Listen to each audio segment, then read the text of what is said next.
Welcome to the Raising Empowered Kids interview series. Today, Mercedes Samudio joins us to talk about parent shaming.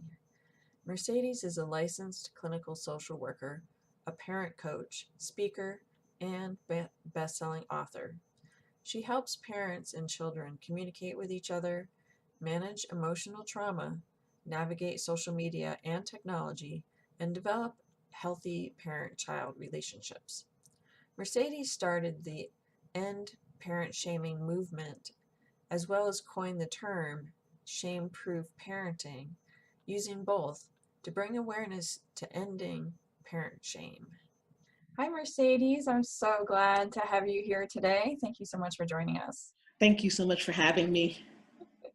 Can you start off by telling our viewers a little bit about how you got started in your work and helping parents and talking about parent shaming? Yeah, so I have been doing this work for over a decade now. And one of the things that I noticed when I was working with families is that a lot of times parents don't get the space and the support that they need as just humans trying to raise other humans. And so I would say maybe about 5 years ago, I kind of started looking more at just working with the parents. And then over the past 2 years, or maybe even going on 3 years now, I've really been looking at how shame and judgment affects a parent's identity, how it affects the way they see themselves, and how does that affect the way they make decisions in working with their child and in their relationship with their child. And so that's kind of how I got into this whole idea of parent shaming, realizing that among all the other things that influence a parent and how the parent chooses to raise their child, shame becomes a really huge barrier to trying new parenting styles, staying in old parenting cycles, just all these different things that become hardships for raising a healthy child. I realized that shame kind of was at the crux of a lot of it. Interesting. So can you talk about like what parent shaming is, what that looks like? Kind of just give everybody like a little overview of what that is exactly. Yeah, so parent shaming is anything that makes a parent feel less than or makes them question who they are as a parent. So it could run anything from just giving unsolicited advice to using research to back up your parenting claims and what you think is the best, to even just undermining a parent's decisions and not really talking to a parent and getting to know them. So it pretty much is a broad term about anything that makes a parent feel less than or questions who they are as a parent. Okay. Yeah, and I know it's so hard not to offer advice. I mean, I find myself doing it all the time with like friends or that kind of thing. I mean, it's kind of like a natural, like, oh, we want to help, so here, Yeah, here, yeah, here, yeah, listen, yeah, yeah. great idea. And I think, again, at the end of the day, it's not the advice or what you're doing that inherently shames the parent. It's the fact that the parent sometimes doesn't know how to handle the advice. And so they take it and it kind of creates these shame stories in them. Am I doing well enough? Is there a reason why people are telling me what to do? Do I know what I'm doing? And so what I teach people when they're working with parents, instead of just offering unsolicited advice, to actually ask. If you see that the parent is struggling, or if you see that there are other ways the parent could do something more effectively, to just talk to them and say, how did you come to understand that parenting technique? Is this something you think is working in your family? How is this working for you? And kind of gauge where that parent is.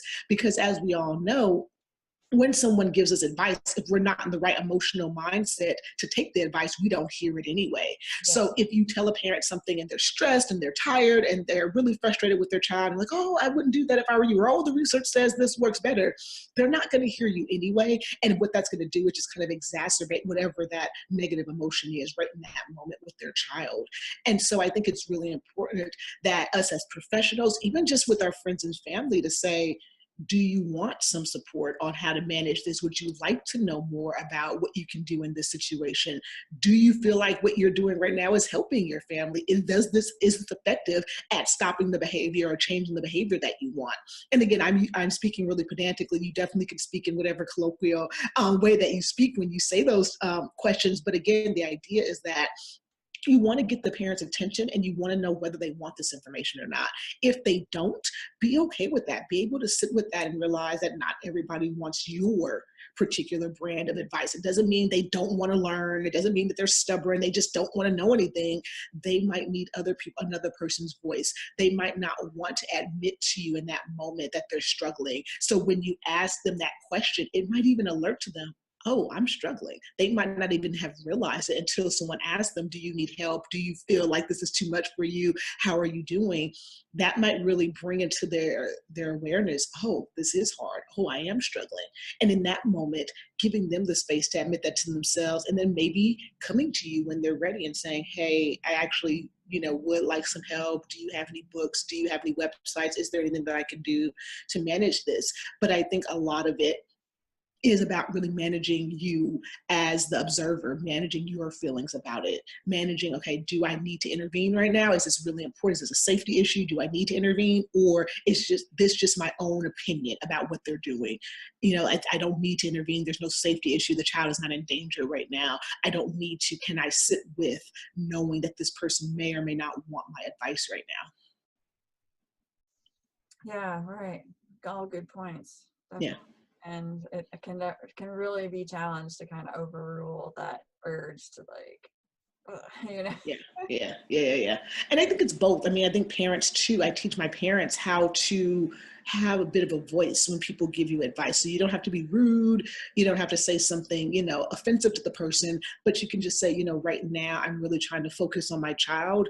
When I'm ready, I'll come ask you for some support, or when I'm ready, I'll get, your whatever advice you're trying to tell me. But right now, I'd really just like to focus in on my child. I'd really like to just focus in on what they're needing right now. And so I actually teach parents how to do that, because at the end of the day, I think most parents do want advice and they do want support, but usually people tend to give it to them when they're not in a space to accept it or receive it. They're giving it to them in the moment when they're trying to manage a tantrum, when they're trying to manage their child crying, when they're trying to manage bedtime and getting everybody out in the morning. Those are the really opportune times to tell a parent, this is what you should do. This is what this is. This is what this looks like. Right. And so I tell my parents how to recognize that for themselves. When are you actually going to be receptive to someone's advice, and then actually asking for it? Not just Googling everything, not just staying at home with your computer trying to figure it out on your own, but really saying, okay, yesterday I was with Robin. I was having a hard time. I know she was trying to tell me something, but I couldn't receive it for whatever reason, because my kid was there, because I was feeling really upset about it. I didn't want her to know that I was struggling, whatever reason. But now that you got your faculty about yourself, you can actually call Robin up, or you can email her and say, hey, I'm ready to hear what you were trying to tell me the other day, or I would love to get that resource you were trying to give me the other day. So I teach my parents to do the same thing. It's not always about the observer. It's also about the parent knowing enough about themselves to say, I'm ready now to receive. I've gotten myself out of whatever that event or circumstance was. I'm no longer in the middle of it. Now I'm open to receiving whatever, support or resources you have for me. Mm-hmm. Yeah, I love how you're, coaching the parents to, know how to respond appropriately to Mhm, somebody's well-meaning intentions, even though mhm. it's like the worst possible time for, that that little bit of information. And Right. as you're talking about this too, it also makes me think, because, you know, shaming each other, judging each other it's just part of being human. I mean, in a sense, Yes. I'm Yes. gonna like hesitate a little bit with the shaming part, but judging ourselves, judging each other, I mean, it's something we can't avoid. Mhm. The shaming part, well, that's something that we can learn to avoid, Yes. I think. Yes. Yes. Um, Yes. but as you're talking about that, I'm thinking, it's like, well, parents, we shame our kids all the time too, Mhm, to get them mhm, to behave in certain mhm. ways. And so I think, what you're saying here can also help parents recognize, like, when they're Yeah. doing that behavior to their kids, and also bring that cognition in, and helping to, maybe curb or stop those behaviors. Awareness is Definitely. the first key. So And that's why I call the work that I do shame-proof parenting. So it's not about shame-free parenting. It's not about getting rid of it. It's there. I think, again, because we're humans, like you said, and we're always judging, and we're always categorizing people and putting people where we think they should be, and judging and trying to figure out and classifying people, there's always going to be shame. mhm. Something else that I teach people about shame is that shame looks different for everybody else. So you and I might hear something both, and you feel like, whatever, it rolls off your back. But for me, it changes how I see myself. myself and I start to think differently about myself and my parenting and things like that. And so it's really important more than anything for the parent to really recognize, when do you feel ashamed? When do you feel embarrassed? When does judgment affect you? Because again, you might look at every other parent and that same statement did nothing to them, right? And so you immediately think, oh, I'm okay. But you really have to tap in and say, I didn't like the way that felt when that person said that, or when I watched this happen, or when someone said these things to me, it affected me. And Right. so I teach my parents not to tell themselves that they're too sensitive or they're overreacting. If you're feeling something that's real, acknowledge it. Right. And so, to go to your point about their children, when I give my parents that space and they learn that skill, they're actually able to now empathize with their child a little bit more and to watch how they talk to their child, to watch how they say things. Because again, I help them understand, when the school teacher or the principal or your mom or your siblings or your friends say stuff about your parenting, how do you feel? Right. And to give them that space in our sessions to really explore, how do I feel? How do I feel in my body? When do I feel like I need to shrink? Do I feel like I need to get bigger and then puff my chest out a bit? Like, what do I feel in that moment? If you have those emotions to people talking to you and judging you, then I ask, now, what do you think your child might feel when you're judging them for not doing their chores or not getting high enough grades, or how they're treating their siblings, right? You start to learn how to change your language. You still want these things to be managed, but you learn not to say things like, oh my God, your brother would never do this. And how can you do this to us and our family? You stop saying those things because you realize that's really hurtful, because people do the same thing to you, right? And so I think it's that helping parents to understand their own shame stories, their own narrative, all the things they've pushed down just so they can get by. Those things are I have to uncover those things for my parents. So that way they realize, oh, I'm affected by words and the way people talk to me. I wonder if your child is also affected by it. And that kind of helps to change their language, to change how they respond to their child, because now they've changed how they respond to themselves. Hmm. And as you're, talking about this, I also, it kind of brings to mind, like when somebody says something and it upsets you type of thing, that generally means that there's something in those words that resonates with you and that you believe about yourself, whether it's Totally. true or not. And so Totally. that invites, an opportunity for you to look at, like, why am I being triggered or affected by Hmm. what this person said? And there, is likely an opportunity for healing. And I love too how you Yep. say, like, tune into your body. Like, where do you feel this in your body? Because all of our emotions do have, you know, they have feelings, and a lot Hmm. of us Hmm. have, like, they feel a certain way in our body. It's like when you've got that pit in your stomach, that dread or Yes. whatever, or your Yes. throat closes up, or your heart just aches, or Yep. whatever, somebody's a pain in your neck or butt, or whatever. I mean, there's Yep. like sensations that are happening in our body, and a lot of us have been taught to, like, tune those sensations out. So Exactly, exactly. lots That's of actually the very opening part of my book, where we talk about intuition and body awareness, and how, for a lot of people, especially once they become parents, people tend to get rid of that. And I'm like, don't get rid of it. That's when you need it the most. If you got rid of it when you were single, that makes sense, whatever. But when you become a parent, it becomes so important to tap back into your body, not just so you can deal with your shame and your emotions, but also so you can take care of yourself. I see parents run themselves into the ground, not take care, not go to the hospital, not drink, not eat water, not drink water, not eat on the right times, because they're so busy being a parent. And I teach them, like, if you're not taking care of you, then that starts to show in every aspect of your parenting, how short your fuse is, how much you can tolerate when your kids are dealing with things. Like, if you don't drink water, if you don't eat, that's going to change your whole afternoon routine when everybody comes home with their whole day's worth and school day's worth of stuff, homework and friends and peers and energy, and you haven't taken care of yourself during the day, right. right? Your fuse is going to be like this for that afternoon time. And be careful everybody who says the wrong thing to you, because then you're getting yelled at and everyone's getting grounded and everybody's toys is getting thrown away, and things like that. And because you don't have any energy. So that body awareness, again, is not just so you can tap into your own emotions and your own shame, but it's also so you can realize, I should eat before my kids come home. I should drink water. I should maybe even close my eyes for 2 minutes, because when they come home, it's going to be from 4 to 9, nonstop, getting everybody into bed and getting homework done. I'm not going to have a break, you know? Yeah, and it's so true because, like, moms especially, like, we give, give, give, give, give, and when your cup is empty, you don't have anything left to give. And so when you take those few moments, that little bit of time to do your self-care and make sure that your body is nourished, that you're hydrated, it's like you think more clearly when you're You hydrated. do. I You do. mean, you feel better when you're fed, it's like you Yes. have more tolerance, it's like Yes.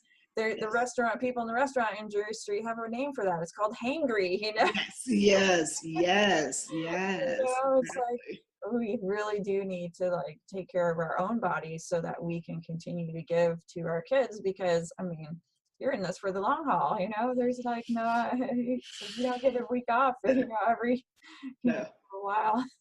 Right?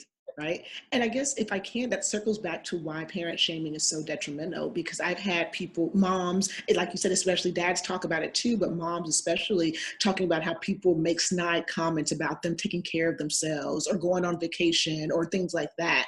I had one mom tell me that her mom, when she would, she got a nanny, she got a home housekeeper, and it kind of allowed her to do a few things during the day, like go to yoga if she wanted, or go to the grocery store and just kind of enjoy getting groceries without having to have the kids with her. The mom made a snide comment and said, "Oh, well, it must be nice to be able to do all that as a mom. I didn't have that when you guys were growing up." And it made her feel so guilty that she had got a nanny and someone to clean up her house that she almost fired the people before we talked. I said, "Do not do that. Don't fire them. This is good for you." like, and explaining to her why, because I knew where she was in her life and why this was important to her, to have these people. But again, just those little snide offhand comments that we say because we're feeling in our own issues. We're thinking about the decisions we wish we had made in our parenting journey, or we wish our own parents had made for us. Mhm. It can really set off somebody who's made a good decision for them, can make them second guess that decision, can make them feel like maybe I shouldn't do that. Maybe I shouldn't have a nanny. Oh, it makes me a bad mom if I have someone else clean up my house. Like all these things where you think, if that's what you need and that's what helps you feel connected to your family and gives you more tolerance and more space to be a parent, then do it. Don't let other people look into your family and try to tell you what you guys should do based on their parenting or based on what happened to them in their childhood.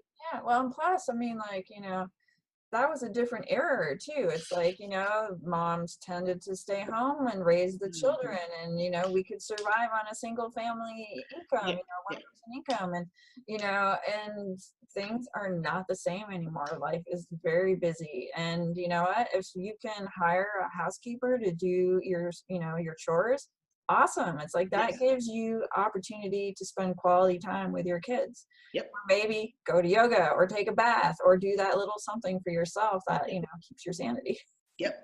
And to stop telling parents that they're being selfish for taking care of themselves. I think it's one of the things that hurts me the most when I talk to parents and I give them that space to talk about what is it that makes you feel the worst as a parent outside of your child's behavior. Sometimes in public, they also talk about how other people judge them and how when they take any time for themselves, if they're on the phone, people say, "Oh, you shouldn't be on the phone, you should be with your kid." If they give their kids a tablet, "Oh, kids don't need screens." If they let their kids do this, "Oh, you shouldn't let them do that on their own," or, "Oh, we did this, and why are you feeding the McDonald's?" Just all these little things that in that moment, you made that decision to give McDonald's because you were done, you didn't feel like cooking, everyone's fed, let's just go through it. But Right. that one parent who's very into doing, things differently in their home makes you feel bad because you fed your kid McDonald's, or makes you feel bad because you gave your kid an iPad to self-soothe as opposed to doing whatever they thought was better. And I think it's really, really, really important that when we see a parent do something that maybe we don't agree with, to just ask. "So, you guys did McDonald's. I thought you guys weren't doing that." "Well, this is why I did it." "Oh, I know you guys were talking about not having screens, but I see that, he uses the iPad for self-soothing. This is why. I was just so done at the end of the day. I gave him an iPad so I could just breathe." You never know why parents are doing things. You think you do because you feel like I know what you're doing and I know you and all that stuff. But it's really important to just say, "I wonder why." Right? You can ask yourself that question first. That might help you stop yourself before you judge them. But then you can also ask that parent, if you have access to them like that, or if you have the relationship and rapport with them like that, you can just say, "I wonder why you're doing this," or, "Do you want an alternative to this?" Or, "Is this something that you feel is working for your family? Can you tell me more about that?" And to ask, because then you'll start to realize that maybe the parent, this is part of who they are and just what they want to do. Maybe the parent doesn't have enough information, so that's why they're choosing this. Or maybe the parent is just struggling, and so they're doing the bare minimum to survive, and they might need some additional help. But I can guarantee you that throughout all of the things they'll tell you, being shamed and judged is not something they're going to say, God, I was so happy you judged me. Oh, that helped so much today. Thank you. No one's going to say that. You know what I mean? That's so true. That's so true. And curiosity is such an amazing tool. It's like I can think of so many, instances like over my lifetime where, if, like, say for example, my parents had approached me with curiosity to find out why I was choosing to do something that I was doing, I maybe I wouldn't have told them, maybe I would have. And I mean, that's the same with anybody, I mean, if Right. you have that kind of relationship with, a parent, and you're wondering like why they're doing something, a lot of times if you just simply ask the question in like a non-judgmental, curious way, people will open up and will share. They will. They will. And again, I found that it's also really good for parents to know why they're doing stuff too. I meet a lot of parents say, well, I do what I want and no one tells me. And I'm like, completely agree with you, but tell me why.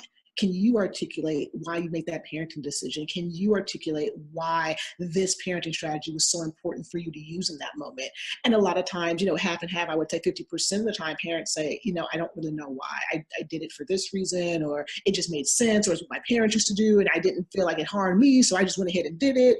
And so when we talk about these things, I teach my parents too that it's not so much about trying to appease people. It's not about trying to make people like you, but really asking yourself, even in that moment, if you don't want to tell them, to actually say, well, do I actually know why I did that? If you don't want to tell them why, you definitely can say, you know what, thank you for asking, but this is something between me and my family. I don't feel like, divulging that information, or however you want to, respond. But always take a minute and say, do I know why I did it? Right. Do I understand why this is still a parenting strategy I'm using? Is this parenting strategy still working? Because when he was 4, it worked. Now he's 9 and I'm seeing more resistance. Should we stop it? Should we change? Right. And so I think, like I always do with both things, on one end, it is part of the observer to be curious, but I also think the parent deserves a space to be curious of their own stuff. Why am I still using this parenting strategy? Why, after I see how negatively it affects my kid, I'm still doing it? What is it about for me? What do I need? And you mentioned earlier something that I think is really healthy. It also opens up a space for healing. When I realize that my kid is being so, negatively affected by this parenting strategy and I keep using it, I wonder why. And can I heal from that? Am I just using this because I think it's how I'm supposed to control my kid? Am I using it because my parents used it on me and it seemed to work? And I just think every kid should have to, deal with this way. It's really a healthy space for this parent to heal and realize I don't have to do things the way I was parented, or I can heal from the way that I was parented. And I think that's a huge journey that almost every parent takes when they're trying to decide how to raise a child and what parent strategies to use for their child. Yes, definitely. Yeah. And I appreciate too that you are I forgot what I was going to say, but I mean, just it makes so much sense too, that yeah, I forgot what I was going to say, but anyway, so No worries. that happens. I hate it when that happens. It's like I I was know. on this train of thought, and then I'm like, now pull it out, and it doesn't want to come. Yeah, right. Yes, but so let's let's talk a little bit like about like some of the big things that have been in the news lately. Like there's been school shootings. I mean, all these tragedies, this kind of stuff. And Yeah. people, they come back at the parents and say, like, well, where were the parents? Like, and this is like Yes. from anything from bullying, to all the way to these terrible, horrible things that happen in our schools. And, can you talk a little bit about that? Because I mean, Yeah. people are angry and they want to know, Yes. like, how did the parents not see Yes. these warning signs and this kind Yes. of thing? And I Yes. know that, kids are smart, kids can be sneaky, and they are certainly good at hiding things from parents. So can we talk a little bit about that? Sure. Well, I think initially that question, where were the parents, assumes that every parent thinks like you, right? Assumes that every parent has your knowledge, your skill set, your availability of resources, and not every parent has that. There are so many different types of parenting strategies and parenting ways, and if you throw in culture and religion and belief systems, that can be so variable. And so when we look at the children or the people who end up committing some of these horrible atrocities, on one end, I think, yes, we should probably look at what was going on at home and what did that kid need? What did maybe those parents need to help that child? What was going on there? But then also realizing that children are also separate humans from their parents, and that no matter how great or bad you are as a parent, your child is going to figure out who they want to be and how they want to show up in the world. And I think that that's something that I would give a lot of credit to Dr. Shafali for talking about, where she talks about how children are not your mini me.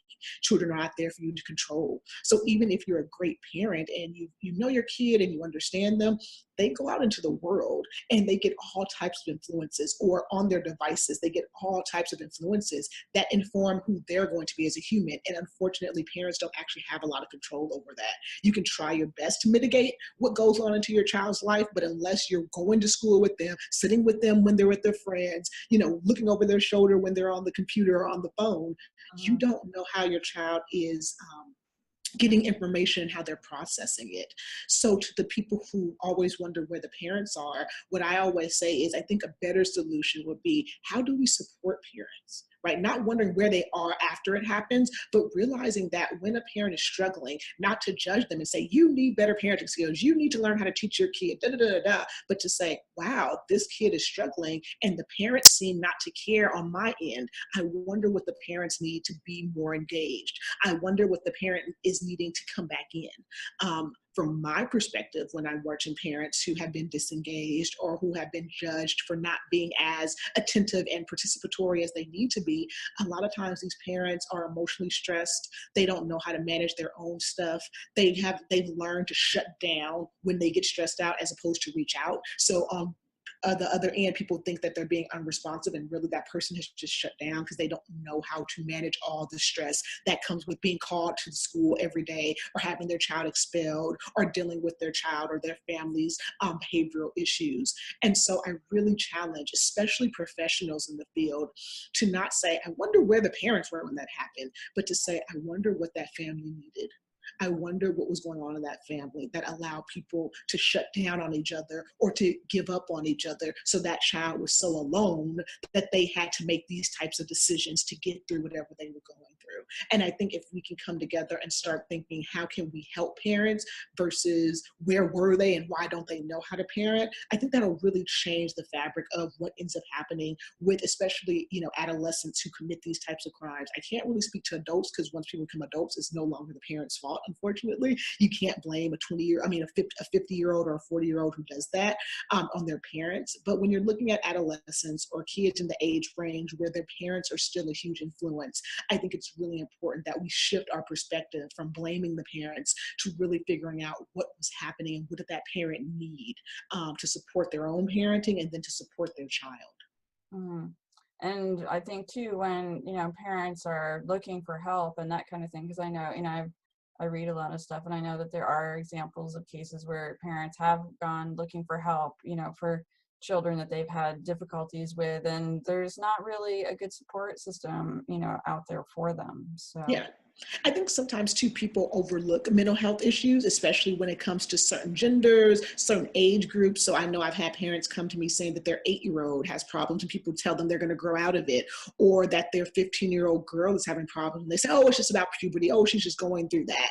And so I think it's really important too that we as professionals or people who are going to be in contact with families and children and parents, we really educate ourselves on what mental health looks like and how it's not, it shouldn't be stereotyped that only boys act this way, or only girls do this, or only teenagers act this way, or only 3-year-olds act this way. We really need to understand that human behavior is so variable. And yes, we have benchmarks for what looks like what in certain ages and with certain diagnoses, to understand that there are people who might not fit in those benchmarks and in those boxes. And so when a parent is saying, I don't know why my kid is acting this way, I don't know how to help them, to number one, not judge the parent and assume it's because their parenting strategies, not to say, well, if you had done this when they were 5, they wouldn't be doing this now. Not to have that as your excuse for not helping them, but to really say, Right. this person is asking for help now. And even though I don't recognize these symptoms and I don't understand them, I want to at least admit to myself that what they're needing is some help, and let me get them the best help I can get them. Even if you can't do it yourself, give them resources, find some type of outside professional help. Robin and I, we both are there to help if you don't know. People, you at least have two resources now where you can link the parent to.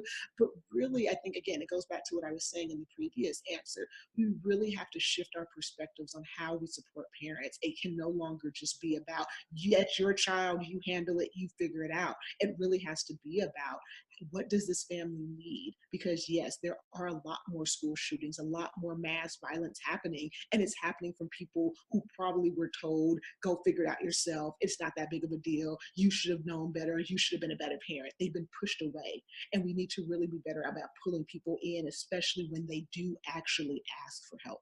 Hmm.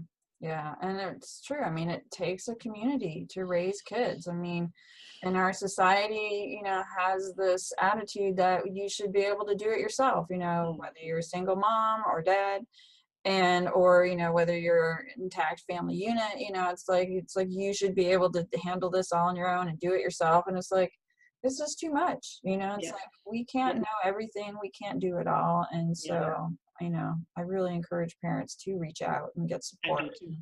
And I always tell my parents too, let's just say it's a typical two-parent household. You're only two people. There's no way that you can know everything there is to know about being a human. You might know how to help your kids and help your family, but your kids are going to come up against things that you were never able to deal with, or you didn't have, access to when you were their age. And so being open to using the mentors, the coaches, the parent coaches, the therapists, the psychiatrists, using these people who have other buckets of knowledge that you don't have, and not to see that as, oh my God, I'm a horrible parent, but to see it as, I'm only one person. I know what I know. My spouse is only one person. They know what they know. And between the both of us, we've got a nice knowledge bucket, but there are so many things that my kid is going to have to deal with that I might not be comfortable talking about. I might not know enough about to direct them, and to totally let those people in.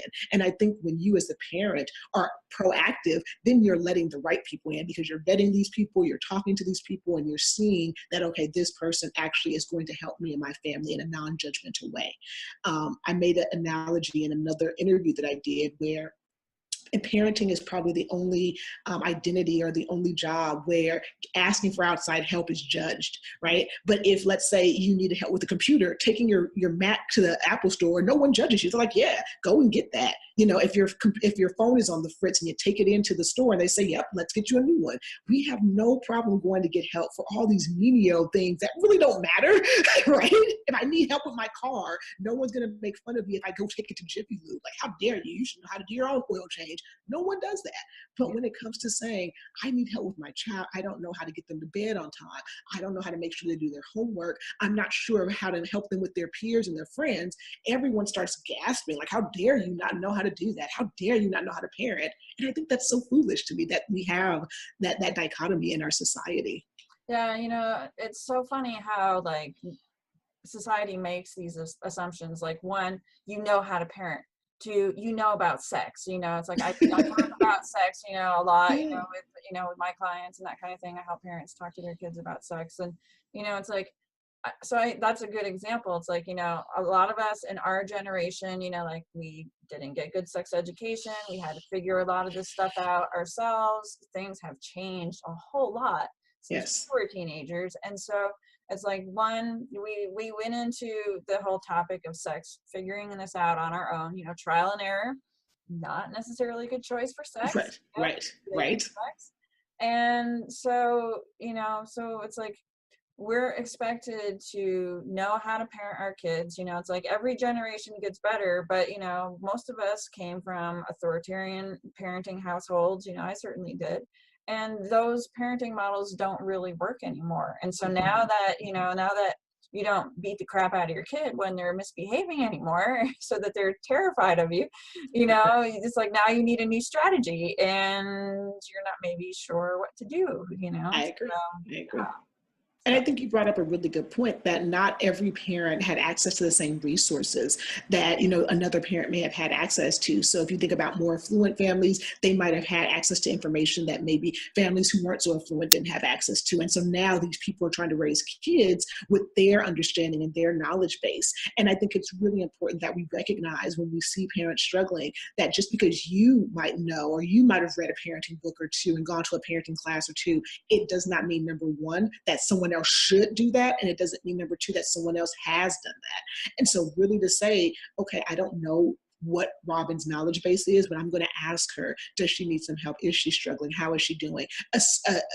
Other than instead of realizing, well, Robin, she should have went to a parenting class because I did, or she should have read so-and-so's book because I did, or the research now says this and she should know that.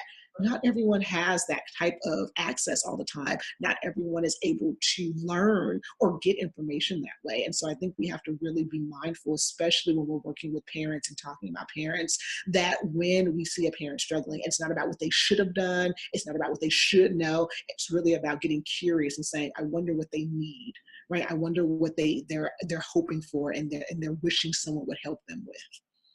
yeah, definitely. And and it's true, there are a lot of great resources out there, but people don't necessarily have time to go and look them up or even know Right, that they exist. We're all right, so busy trying to keep food on the table, the kids out of trouble, and roof over your head, all that right, good stuff. So right, yeah, I right. think it's really um beneficial to have parents reach out and become part of like groups, like Facebook groups, or join Mhm, mhm. parenting program, coaching programs, and just learn some new skills. Yeah, yeah, I agree. I agree. I Yeah. agree. So speaking of skills, we talked a little bit about some of the things that you help your parents with and that kind of thing. Can you talk about some of the other tools and skills that you teach? Yeah, definitely. So, among the things that I've already shared, we really talk a lot about parenting strategies. So, I'm really big on helping parents figure out their own unique parenting identity, their own unique parenting kind of ideals, because what I've learned is that when you give parents just generic parenting strategies, they don't know how to implement them, not because they're not smart or not because they're not interested, but because it doesn't mesh well with who they are and their identity. And so a lot of the work I do is teaching parents, who are you? What is your parenting identity? How do you know that you're being a good parent? When do you feel like you're not being a good parent? And then I try to craft strategies around what they are and who they are. So I have a parent that's really assertive and extroverted, and they like talking and they love having, they don't mind conflict in the family. I might have that parent have family meetings more because you don't mind talking. You don't mind having people kind of having that conflict and mitigating it. If I have a parent that's a little bit more introverted, maybe she doesn't like conflict that much, and maybe she's just like, I just want my family to run smoothly, I might have them do more dates with their child, right? So kind of taking your kids individually and getting to know them on an individual level, so they're not beating each other up and fighting each other, but you're still getting to know who they are, and you can use that information from each of your child's dates to kind of manage their behavior, because I know how this kid reacts, so I can give them these tasks versus how this kid acts, and I can give them that task. I think that's one of the things that I've seen is the biggest lifelong change and long lasting change in my families, when I really get the parent to understand who they are as a parent. So even after you work with me, the strategies you look towards or the people you ask to be in your family, you're not just doing it because you think you quote unquote should. You're doing it because this is in alignment with who you are, your cultural identity, your gender identity, your religious identity, all these things that matter to you. You should know how they inform your parenting, because that's going to inform what types of resources you go after, which type of strategies you actually really use, as opposed to like, oh yeah, that's a nice strategy. Are you actually going to use it though and do it? Because it actually is in alignment with who you are. And so I would say, when I'm working with my parents, really helping them carve out their unique parenting identity becomes really that long lasting strategy that even after they work with me, they're able to now look for more resources to help them on their parenting journey. Cool. Yeah, and I really love how you are encouraging parents to get to know themselves as a parent, because it's like you've known yourself as a single person, a person in a relationship your whole life, and all of a sudden now you've become a parent, so now you're a mom or a dad. This is a new identity, and now you have all sorts of new things to figure out. How will you parent your child. And so I really love that you're encouraging people to find out more about like who they are as a parent, what parenting strategies resonate with them, and encouraging them to question, why are they doing certain things? Because I think a lot of us, have done, that sort of thing in the past where, like we're just parenting and we're not even thinking about like why are we doing this, because a lot of this stuff may have come from our parents that isn't serving us anymore. And that's actually my train of thought that I lost earlier was was that part. um yeah, and so I also love the idea too of parents spending one-on-one time with their kids to get to know them.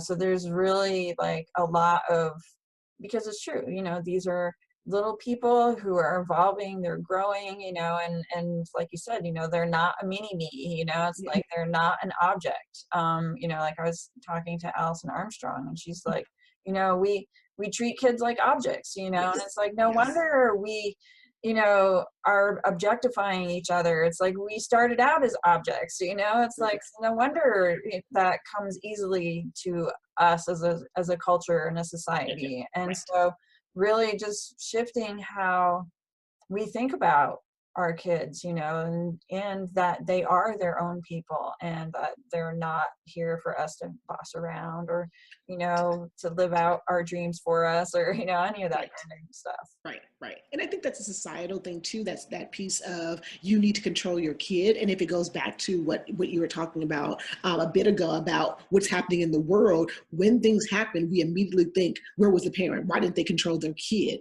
Right. And so I think we have a societal kind of shift that needs to happen where we're not expecting parents to control an object. They're not dogs, they're not cats, right? They're not these little pets that we have and we train them to sit and stand and jump on command. That's not what a child is. A child is a human who will be influenced by a lot of things and who needs space to figure out who they are and evolve. And if we continue to think that children are just there to control, then once they realize they don't want to be controlled anymore, they stop listening to us. Once they know how to navigate around our control, they stop listening and they do these atrocious things, they do these horrible things. And we start realizing, okay, what can we do before a child gets to the space where they want to hurt others or themselves? What can we do to teach them that they are valuable and that they are human and that they matter? Well, I think it's what you just said, to stop treating them like they're objects. They matter from the minute they come into the world. They are human. They're not little blobs. They're not little bundles of joy. They're not little mini-me's. They are human. And I think if we as a society begin to see that, we'll stop asking parents to control their kids and we'll start saying, okay, how do we help families? How do we help families raise healthy humans? What can we do to do that? I think it'll change that whole perspective that parents have to deal with. Hmm. Yeah, definitely. That's my kumbaya message, I guess. If we can get society on track, everything will be better. And then Yes, that's how yes. life works. Yes. Well, and that's part of the reason for doing this Yeah. interview series is to have these challenging conversations, to think about how we can shift what we're teaching our kids that will lead to a shift in society, the way that we relate to each other, the respect, the level of respect that we give each other, the kindness that we show each other, the empathy, like just what do we want our world to look like, and how can we as parents raise our children in such a way that it helps to create that going forward. I 100% agree. 100% agree. Any thoughts along those lines that you'd like to share as we're wrapping up? Like I said, that's my kumbaya. I'm always one of those people who's like, if we can just get society to change and shift, I think it does change how we parent. When I talk to a lot of my parents, they're contending with society a lot of times too. So on one end, they want to connect with their kid, but on the other end, they don't want anybody to think that they're a pushover, permissive parent, right? So they're constantly contending with what society thinks a parent should do versus what they feel they should be doing with their child in that moment. I remember having one parent tell me they had a son that was really sensitive and cried a lot and was really empathetic and all that stuff. And she said, I really want him to man up and, do all this stuff. And I was like, he's 3. Why do you want him to man up? And you know what she said? She was really honest. She said, well, I just don't want people to think he's a sissy and I don't want people to bully him and hurt him, And I said, how can you help him with that? right? How can you help him embrace his own sensitivity? So when people do make fun of him, he can say, I am sensitive for this reason. This is who I am. So he doesn't have to cower. And she was like, I never even thought to empower him as a sensitive person. I just thought I should get him out of it, right? And it's that moment for this mom that she's not really, I think if she was left alone, she would probably be fine with her child just as he is. But because society says a man is supposed to look this way, a boy is supposed to look this way, she was trying to kind of pigeonhole and push her son into that. And so that's why I just keep going back to this idea of society, that when society changes, it changes the way we teach our children to be in the world. It allows us to give our kids more freedom because we're not trying to push them into societal's molds and ideals. We're allowing them just to be who they were when they came into the world. You know what I mean? Yes, absolutely. And in my interview with Karis Denson, we talked about a lot about boys, and how phrases like "man up" or "don't be a sissy" are just so damaging to the little boys, and Mm. they really internalize that message, and they self-moderate their own behavior to make sure that they're being manly or not being Yep. sissy, Yep. or this kind of stuff. And it's kind of sad because it's like It they're is. they're changing who they are at this super young age to fit this mold, and yeah, it's kind of sad. It is. And then going back to your initial statement, I mean your other statement that we talked about, then we have these young men who do such atrocious things. And we wonder, oh, how'd that happen? Well, what do we think about men and what do we tell them they have to be all the time? And why do we force them into being strong, whatever that means, and not a sissy? And then they go and do stuff like this that shows their strength, but it also ends up hurting other people. And then we want to cry foul and try to figure it out, and it's like, we could probably, get by a lot of the stuff if we stop trying to teach boys at 3, 4, and 5 years old to be men and to be strong, right? Because then when they get to be 15, 16, 20, 30 years old, they're trying to fit those molds and they end up hurting other people because of it. Right. Yeah. You know. Yeah, definitely. So do you have any final words that you'd like to leave our parents with? I feel like we've gone over like almost everything I talk about with parents and online and stuff, but I think if we can just learn, like I said, how to be curious with parents rather than judge them right off the bat and shame them right off the bat, I think it would really change the way that parents ask for help. And it would also change the way that parents parent because now they know they have a healthy space and a safe space to get the support they need. They don't feel like they're going to be judged. So just as you're working with parents, as you're being around and interacting with parents, just to remember, be curious instead of judgmental. Yeah, absolutely. Curiosity goes so far, and yeah, you get so much a better response with curiosity than you do with judgment. Exactly. More bees with honey, right? That's right. That's right. Uh-huh. Yeah. So how can people find you, Mercedes? So you can pretty much start on my website, which is shameproofparenting.com. On that site, you'll find all of my blogs. I have a YouTube show called The Family Couch that you can check out. You can also find my book there, and all of my social media links are there as well. So if you start on that page, you should be able to find me all over the internet. Cool. Awesome. Well, thank you so much for participating and sharing your knowledge and wisdom with us today. I mean, it's been really valuable, and I think our viewers are going to get a lot out of this. So thank you so much. Thank you so much for having me. I want to thank you so much for joining us today. We have a fantastic lineup for you tomorrow. We have Christian Michelson, all about raising abundant mindset kids. This is a really important interview, and I think you're really going to enjoy it. And then also, we're going to hear from Catherine Dean, and she is awesome. This interview is just packed full of all kinds of financial advice. You definitely do not want to miss this one. These two interviews are great. They're life-changing, and I know that you're really going to appreciate them. So check those out tomorrow. Remember, you've got 48 hours to listen to the recordings. After that, they become part of the upgrade package. And if you're interested in purchasing the upgrade package, we've got some great bonuses, including special bonuses from both Christian and Catherine, which I know that you're really going to appreciate these. So that's coming up tomorrow. See you then. Bye-bye.